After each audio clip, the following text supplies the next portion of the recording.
నమస్కారం welcome to one TV news ముందుగా headlines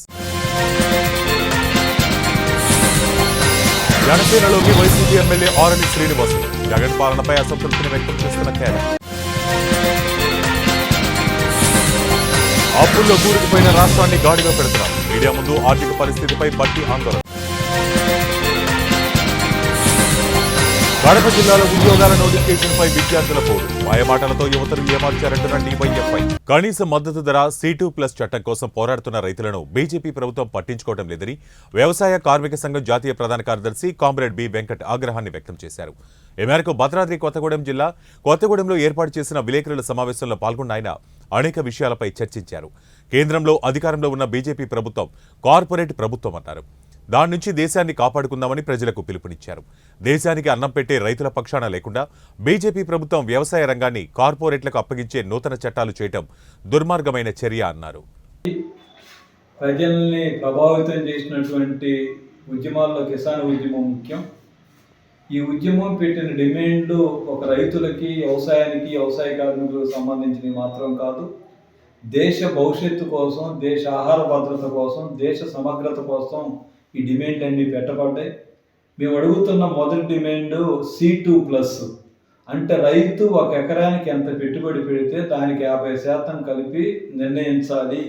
దీన్ని మద్దతు ధరగా, ఇది మేము చెప్పింది కాదు, ఆర్థికవేత్తలు, వ్యవసాయ శాస్త్రవేత్తలు స్వామినాథన్ గారి నాయకత్వంలో రికమెండ్ చేశారు. ఇది వస్తే జరిగే పరిణామం ఏమిటంటే C2+ వస్తే ఒకటి ఆహార ధాన్యాలు ఇప్పుడు మనం 60 నుంచి 70 రూపాయల మధ్య బియ్యం అమ్ముతున్నారు, నాణ్యమైన బియ్యం. కానీ రైతుకు అందుతున్న 2000 రూపాయల్లో బియ్యాన్ని 45 రూపాయలకి ఇవ్వచ్చు, 50 రూపాయల లోపు కూడా ఇవ్వచ్చు, ఎంత సోనా మసూర్ లాంటివి ఉన్నా. ఇప్పుడు ఏమిటి, రైతుకు ధర రావటం లేదు, వినియోగదారుడికి భారం తగ్గట్లేదు. రేపు మద్దతు ధర ఇస్తే రైతుకి వస్తుంది, మద్దతు ధర కొనుగోలు చేస్తే, ప్రభుత్వం అమ్మకం చేస్తే వినియోగదారుడి మీద కూడా భారాలు తగ్గుతాయి. కాబట్టి మేము మద్దతు ధర అడుగుతున్నామని అంటే మొత్తం ప్రజల యొక్క వినియోగ భారం తగ్గాలి, రైతుకు ఉపయోగం ప్లస్ వినియోగదారుడికి కూడా భారం తగ్గాలి అనేది ఒకటి. రెండోది ఏమిటి, మేము మద్దతు ధర అడుగుతున్నామంటే ఆహార భద్రత ఉండాలి. ఆహార భద్రత లేని ఏ దేశం కూడా ప్రపంచం నిలబడలేకపోతా ఉంది. ఆఫ్రికా దేశాలు, యూరోప్ దేశాలు ఎట్లా దూసుకొని తింటున్నాయో మనకు తెలుసు.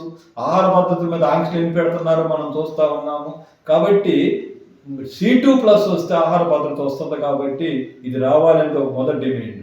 రెండో డిమాండ్ అంటే ఎలక్ట్రిసిటీ రెగ్యులేటరీ బిల్లు. కేంద్ర ప్రభుత్వం చెప్పేది ఏమనంటే రైతులు వాడుతున్నటువంటి కరెంటు మోటార్లకు అన్నిటికీ మీటర్లు పెట్టాలి. రేపు మీటర్లు పెడితే మేము అడుగుతుంది వ్యవసాయం ఒక్కటే కాదు, ఇప్పుడు తెలంగాణ రాష్ట్రంలో 200 యూనిట్ల వరకు ఉచితం అని అన్నారు. రేపు అన్నిటికీ మీటర్లు కేంద్ర ప్రభుత్వం తీసుకొని వస్తే ప్రభుత్వాలు ఉచిత కరెంట్ ఇవ్వలేరు.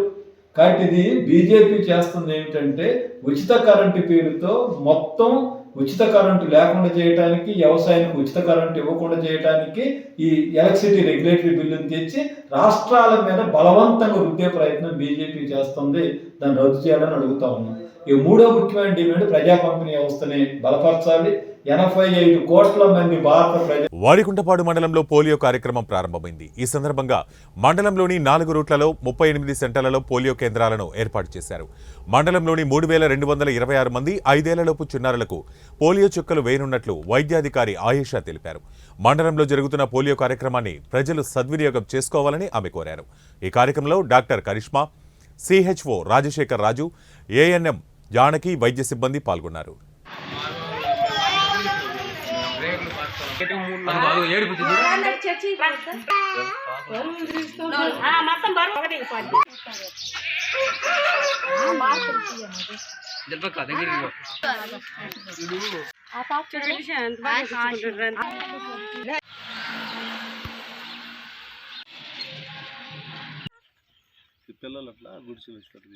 కడప జిల్లా బద్వేలు నియోజకవర్గంలో 50 కోట్ల నిధులతో అనేక అభివృద్ధి కార్యక్రమాలు చేపట్టినట్లు వైఎస్ఆర్సీపీ యువజన విభాగం జిల్లా అధ్యక్షులు నాగిరెడ్డి శ్రీకాంత్ రెడ్డి తెలిపారు. ఈ కార్యక్రమానికి ముఖ్య అతిథిగా హాజరైన బద్వేలు యువ నాయకులు దేవసాని ఆదిత్యారెడ్డి మీడియా సమావేశంలో మాట్లాడారు.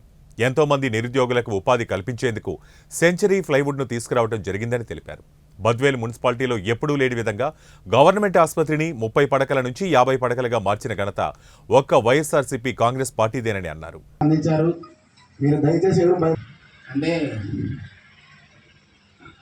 అసభ్యకరంగా లేకుండా ఏ పోస్ట్ పెట్టినా కానీ మనకు పూర్తి సహకారం ఉంది. దయచేసి ప్రతి ఒక్కరూ పార్టీకి కష్టపడి పనిచేయండి.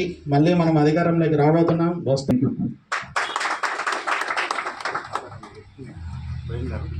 మనం గద్వేల్ నియోజకవర్గంలోని యూత్ అంతా ఒక సమావేశమయ్యి మేము ఒకటే చెప్పదలిచాము. మన ముఖ్యమంత్రి జగన్మోహన్ రెడ్డి గారు దిశానిర్దేశంతో ఈరోజు మన ప్రభుత్వం ఎలా నడుస్తుందో, విద్య కానీ, వైద్యం కానీ, వ్యవసాయం కానీ, ఏ పేదవాడికి ఏ కష్టం లేకుండా ఎలాగైతే నడుపుతున్నారో అలాగే ఈ యువతకి ప్రాధాన్యత ఉన్న మనం ఈరోజు చూస్తే ఆయన మనకి ఎంతో మేలు చేశాడు. బద్వేల్లో మనకు ఒక సెంచరీ ప్లే లాంటి ఒక పెద్ద ఉన్నతమైన ఒక వ్యాపారం ఇక్కడ, ఒక ఫ్యాక్టరీ ఇక్కడ నిలబెట్టగలిగారు. మన ఎమ్మెల్సీ గోవింద్ రెడ్డి గారి పట్టుదలతో మనం ఇక్కడికి తెచ్చుకోగలిగాము. దానివల్ల మనకి చాలా జాబ్ క్రియేషన్ కానీ ఎటువంటి సమస్య లేకుండా ఈరోజు మన యువతకి, బద్వేల్ నియోజకవర్గంలోని యువతకి చాలా గొప్ప అవకాశం అది మనం చూస్తే. అలాగే ఆయన మన రాష్ట్రంలో అనేక ఫ్యాక్టరీలు కానీ చాలా అభివృద్ధి పనులు చేశారు.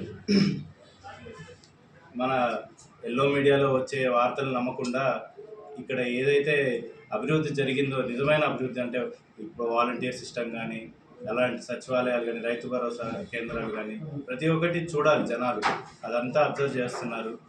కాబట్టి రేపు జరగబోయే ఎలక్షన్ 2 నెలల్లో ఎలక్షన్ కూడా ఉంటుంది. ఇక్కడ ఉన్న యువత అంతా జగనన్న వెంటనే ఉన్నారు. కాబట్టి మేమే వస్తాం తిరిగి. మళ్ళీ ఖచ్చితంగా 2024లో మళ్ళీ జగనన్నని ముఖ్యమంత్రి చేసుకొని మనం రానున్న 5 ఏళ్లలో ఇది ఒక పెద్ద దేశంలోనే మొదటి స్థానంలోకి మనము రావాలని కోరుతున్నాను. అలాగే మనం ప్రతి ఒక్క యువతకి ఇక్కడ చెప్పదలిచేది ఏంటంటే, ఈ ఎలక్షన్ మూమెంట్లో ప్రతి ఒక్కరూ ముందుండి మన సుధమ్మ గారిని గెలిపించాలి, అలాగే మన ఎంపీ అవినాష్ రెడ్డి గారిని కూడా గెలిపించాలని కోరుతూ సెలవు తీసుకుంటాను. రాష్ట్రంలో నిరుద్యోగ యువతకు వైసీపీ ప్రభుత్వం చేసింది ఏమీ లేదని, మాటలతోనే యువతను ఏమార్చుతున్నారని డీవైఎఫ్ఐ రాష్ట్ర కార్యదర్శి జి రామన్న ఆగ్రహాన్ని వ్యక్తం చేశారు. కడప జిల్లా బద్వేల్లో డీవైఎఫ్ఐ యువజన సంఘం జిల్లా స్థాయి రాజకీయ శిక్షణ తరగతులను ఆయన ప్రారంభించారు. ఈ సందర్భంగా ఆయన మాట్లాడుతూ, ముఖ్యమంత్రి జగన్మోహన్ రెడ్డి పాదయాత్రలో ఇచ్చిన హామీని ఒక్కటీ నిలబెట్టుకోలేదన్నారు. ఇప్పుడు ఎన్నికలు వస్తున్నాయని కేవలం 6100 పోస్టులతో ఏమాత్రం చాలని దగా డిఎస్సి నోటిఫికేషన్ విడుదల చేశారని విమర్శించారు. డేవిడ్ రాజు అలాగే నరసింహ గారు పాల్గొంటున్నారు.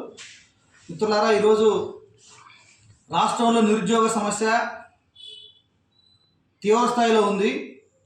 ఎన్నికల ముందు పేరు రామన్న, డివైఎఫ్ఐ రాష్ట్ర కార్యదర్శి. ఈరోజు కడప జిల్లా బద్వేల పట్టణంలో డివైఎఫ్ఐ ముఖ్య కార్యకర్తలకు శిక్షణ క్లాసులు ఇస్తున్నాము.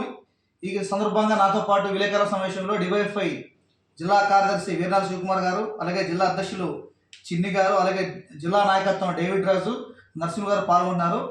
మిత్రులారా, ఈరోజు రాష్ట్రంలో నిరుద్యోగం తాండవిస్తూ ఉంది. పెద్ద ఎత్తున నిరుద్యోగులు ఉద్యోగుల కోసం అనేక జిల్లాలు, అనేక ప్రాంతాలకు వలసపోతూ ఉన్నారు. ఈరోజు జగన్మోహన్ రెడ్డి ప్రభుత్వం 5 ఏళ్ళు అవుతూ ఉంది. చివరి ఎన్నికల ముందు హడావుడిగా కంటి తుడుపు చర్యగా కేవలం 6100 ఉద్యోగాలు మెగా డిఎస్సి అని చెప్పి దానికి పేరు పెట్టి ఉపాధ్యాయ పోస్టులకు నోటిఫికేషన్ ఇచ్చారు. అలాగే గ్రూప్ 1, గ్రూప్ 2 దాదాపు 5000కు పైగా ఖాళీలు ఉంటే కేవలం 1000 లోగా పోస్టులకు మాత్రం ఈరోజు నోటిఫికేషన్ ఇచ్చినట్టు ఈరోజు హడావిడి చేస్తూ ఉంది. ఈరోజు నిరుద్యోగులు పెద్ద ఎత్తున ఆందోళన వ్యక్తం చేస్తున్నారు. ఉద్యోగాలు వస్తే మా భవిష్యత్తు మారుతుందని చెప్పి, గతంలో ప్రతి ఏటా డిఎస్సి ఇస్తామని చెప్పి 5 ఏళ్లలో ఒక్క డిఎస్సి అని ఏకైక ప్రభుత్వం ఈరోజు జగన్మోహన్ రెడ్డి ప్రభుత్వం. అలాగే ముఖ్యంగా కడప జిల్లాకు ఈరోజు రాష్ట్ర ముఖ్యమంత్రి ఈ ప్రాంతం వాసి అయినప్పటికీ ఈ జిల్లాకు ఒరిగింది ఏమీ లేదు. 5 ఏళ్లలో ఒక్కటంటే ఒక పరిశ్రమ అదనంగా వచ్చింది లేదు. ఉన్న పరిశ్రమలో స్థానికులకు ఉద్యోగాలు 70% మా ప్రభుత్వం ఇస్తుందని చెప్పి ఒక్కడికైనా ఇచ్చిందని చెప్పి మేము అడుగుతున్నాం. అలాగే ఈరోజు ఈ జిల్లాకు తలమానికమైనటువంటి ఈరోజు కడప ఉక్కు ఈరోజు 10 ఏళ్ళ అవుతుంది విభజన చట్టంలో పెట్టి జూన్ నాటికి. కానీ ఇక్కడ దాకా 3 శిలాఫలకాలు తప్ప ఒక్కటంటే ఒక ఇటుకు పేర్చిన పాపాన ఈరోజు ఈ ప్రభుత్వానికి పోలేదు. గతంలో ఉన్న చంద్రబాబు కానీ, ఈ రోజున జగన్మోహన్ రెడ్డి కానీ ఇద్దరు బీజేపీకి దాసోహమై ఈరోజు రాష్ట్రానికి, ఈ జిల్లాకు తీవ్రమైన ద్రోహం చేస్తూ ఉన్నారు. అందుకని రాబోయే ఎన్నికల్లో ఇప్పటికైనా ఈ రాజకీయ పార్టీలన్నీ కూడా ఈరోజు ప్రత్యేక హోదా కోసం కానీ, అలాగే కడప ఉక్కు పరిశ్రమ మీద స్పష్టమైన వైఖరి చెప్పి ఈ జిల్లాలో పర్యటన చేయాలని చెప్పి, లేదంటే మాత్రం ఖచ్చితంగా డివైఎఫ్ఐ ఇతర విద్యార్థి యువన సంఘాలుగా నిరుద్యోగుల పక్షాన కడప జిల్లాలో కడప ఉక్కు పరిశ్రమ మీద మాట్లాడుకుంటే మాత్రం ఖచ్చితంగా అడ్డుకుంటామని చెప్పి ఈ సందర్భంగా తెలియజేస్తూ, రాష్ట్రంలో ఖాళీ ఉద్యోగుల భర్తీ కోసం, ఈ జిల్లాలో పరిశ్రమ కోసం పెద్ద ఎత్తున పోరాటాలకు ఈ క్లాసులు సమాయత్తంగా అవుతుంది. శివకుమార్, డివైఎఫ్ఐ కడప జిల్లా కార్యదర్శి. బద్వేలు పట్టణంలో జిల్లాలోని డివైఎఫ్ఐ నాయకత్వానికి శిక్షణా తరగతులు నిర్వహించడం జరుగుతోంది. ఈ శిక్షణా తరగతులకు రాష్ట్ర కార్యదర్శి రామన్న గారు ముఖ్య అతిథులుగా రావడం జరిగింది.